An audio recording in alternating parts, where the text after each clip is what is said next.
السلام علیکم دوستو، آج میں آپ کو بتاؤں گا کہ جو لوگ اللہ سے محبت کرتے ہیں، اللہ سے مدد مانگتے ہیں، اللہ پہ توکل کرتے ہیں، اللہ تبارک و تعالیٰ ان کی کیسی مدد اور نصرت فرماتا ہے۔ چنانچہ ایک حکایت کے اندر ایک منافق انتہائی بخیل شخص تھا۔ اس نے اپنی بیوی کو قسم دی کہ اگر تو نے کسی کو کوئی دیا تو تجھ پہ طلاق ہے۔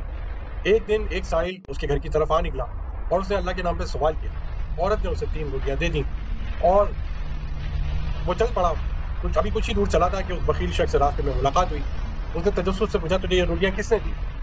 تو اس سائل نے جواب دیا کہ فلاں گھر سے مجھے یہ روٹیاں ملی ہیں۔ بخیل تیز قدموں کے ساتھ گھر کی طرف چل پڑا اور گھر آ کر اپنی بیوی سے بولا، کیا میں نے تجھے قسم نہ دی تھی کہ سائل کو کچھ نہ دینا؟ بیوی بولی، سائل نے اللہ کے نام پر مجھ سے سوال کیا، مجھ سے رد نہ ہو سکا۔ کنجوس بخیل شخص نے جلدی سے تندور بھڑکایا۔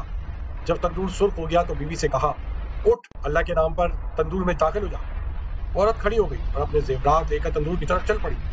کنجوس چلایا کہ زیورات تو یہیں چھوڑ جا۔ عورت نے کہا، آج میرے محبوب سے ملاقات کا دن ہے، میں اس کی بارگاہ میں بند سور کر جاؤں گی، اور جلدی سے تندور میں گھس گئی۔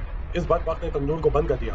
جب 3 دن گزر گئے تو اسے تندور کا ڈھکنا اٹھا کر اندر جھانکا، مگر یہ دیکھ کر حیران رہ گیا کہ عورت اللہ کی قدرت کاملہ سے صحیح اور سالم بیٹھی ہوئی۔